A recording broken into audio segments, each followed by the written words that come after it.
Imagine a force of nature so powerful, it just carves through the land, swallows whole villages, and completely ignores those lines we draw on maps. Hmm. Today, we're diving deep into a situation that really highlights not just the raw power of monsoon rains, but also the incredibly complex human stories and the cross-border dynamics they can trigger. Yeah. We're focusing on the devastating floods that swept across the Punjab regions, both in India and Pakistan.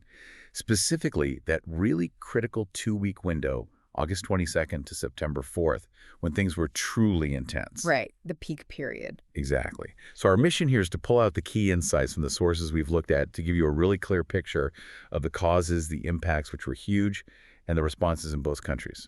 It's a sobering look, honestly. It really is. And what's fascinating, I think, beyond the immediate tragedy is seeing how one natural event just ripples across these politically, well, complex borders.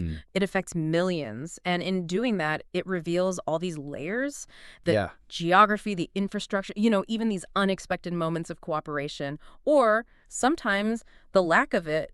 Understanding that is just crucial. You've really hit on something vital there. Okay, so let's start our deep dive on the Indian side of Punjab. Our sources lay out a pretty clear sequence of events that triggered these border floods and the wider state flooding. Okay. The main culprit. Just exceptionally heavy monsoon rains through August and early September. And we're not talking just a bit more rain than usual. No. That specific 2-week period, August 22nd to Sep 4th, our sources say it was the wettest in North India in 14 years. Get this, 37% excess rainfall. Wow. 37%. That's staggering. Just an unbelievable amount of water. Right, almost unimaginable. And then if you look at the bigger picture, you see the role of the major rivers, the Ravi, Sutlej, Beas, Ghaggar, and the big dams connected to them. It becomes so critical. The rivers just couldn't handle that volume. They overflowed.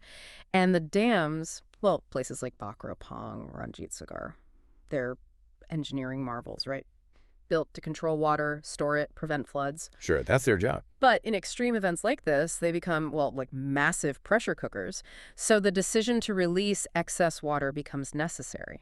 It's agonizing because you know it will cause flooding downstream, but it's vital to prevent a catastrophic dam failure, which could be far, far worse. That's a truly awful choice to have to make. It is. It's a calculated risk, managing one potential disaster against another, a really complex dance. And the consequences of that decision, combined with the rain, Right. the scale of the impact on the ground in India, Punjab is just intensely sobering. Yeah.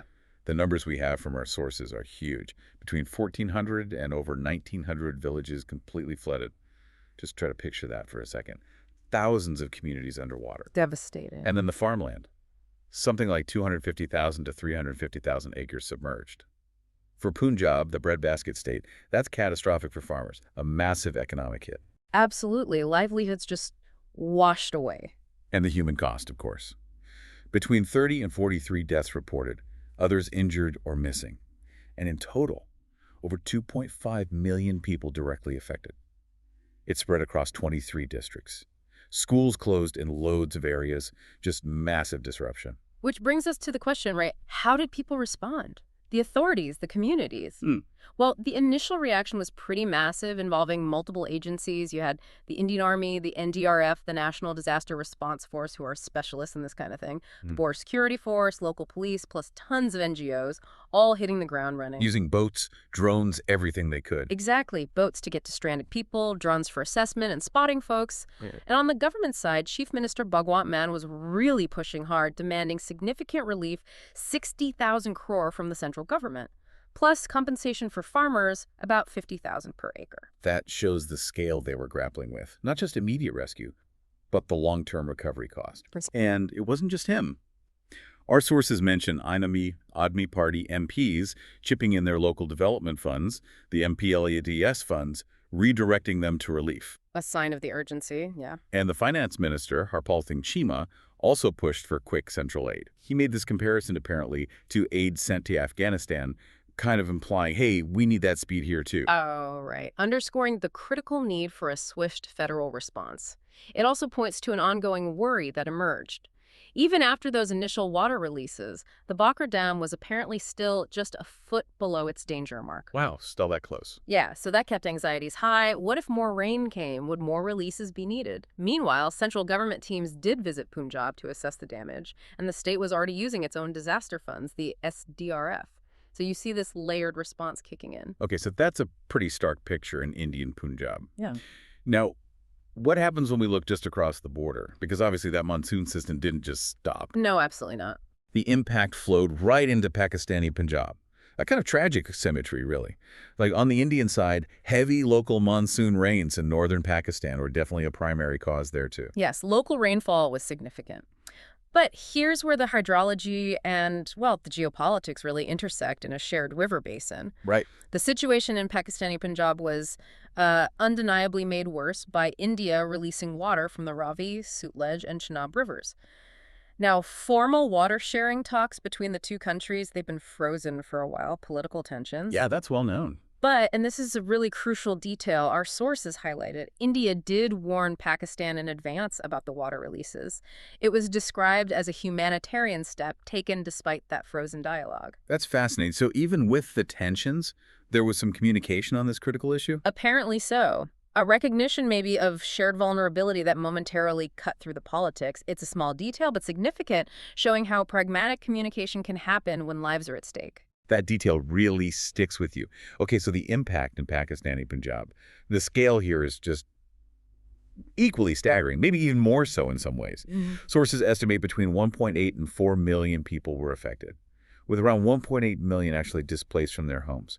So think about that, nearly 2 million people forced to flee. Unbelievable numbers, uprooted overnight. And the destruction, nearly 3,900 villages submerged. Yeah. An astonishing figure.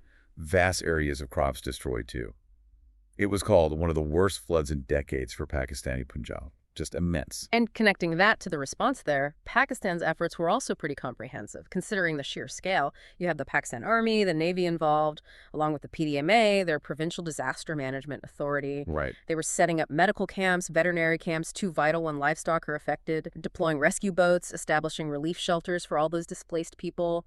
Basic needs, food, water, temporary housing. Trying to manage a huge humanitarian crisis. Absolutely. And authorities were issuing warnings, telling people to stay clear of the riverbanks to prevent more casualties. Our sources also suggested that international aid was likely needed just because the scale was so vast, probably beyond domestic resources alone. Okay, so let's try and pull these threads together now. Looking at both Punjab's, Indian, and Pakistani, you really do see this tragic mirroring effect. Yeah, you do. Overwhelming rain, overflowing rivers, thousands of villages submerged, millions of people affected. It's just such a stark reminder that floods, earthquakes, big natural events, they don't care about our borders. Audible. We saw such similar impacts, villages, farmland displacement, and similar responses too, right? Sure. Rapid multi-agency efforts, military involved, disaster teams, NGOs working flat out on both sides, battling the same water. And it brings that question into sharp focus, doesn't it? While the trigger was heavy local rain on both sides, the fact that these river systems are so interconnected means actions upstream, like those necessary dam releases, just inevitably have consequences downstream, across that border. Which makes that advance warning from India, despite the frozen talks, stand out even more. It's a small thing, maybe, but it hints at this underlying humanitarian pragmatism needed in these shared crises. Right. But let's be clear, the fundamental driver was that unprecedented volume of rainfall. The dam releases were a management decision, a necessary evil, perhaps, to prevent something even worse at the dams themselves. It just highlights the shared vulnerability to extreme weather. So in this deep dive, we've really tried to navigate the immense scale of these Punjab floods. From the record-breaking rains and those difficult dam releases in Indian Punjab to the combined punch of local rain and those cross-border flows in Pakistani Punjab.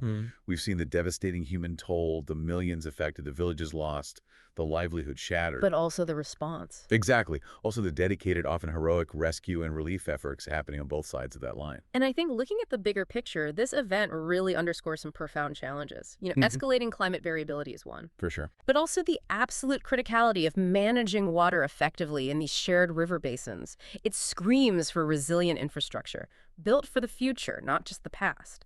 And it highlights the need for sustained cross-border communication, cooperation, even when politics are incredibly difficult. It really shows how linked environments and maybe even fates are. Fundamentally, yes.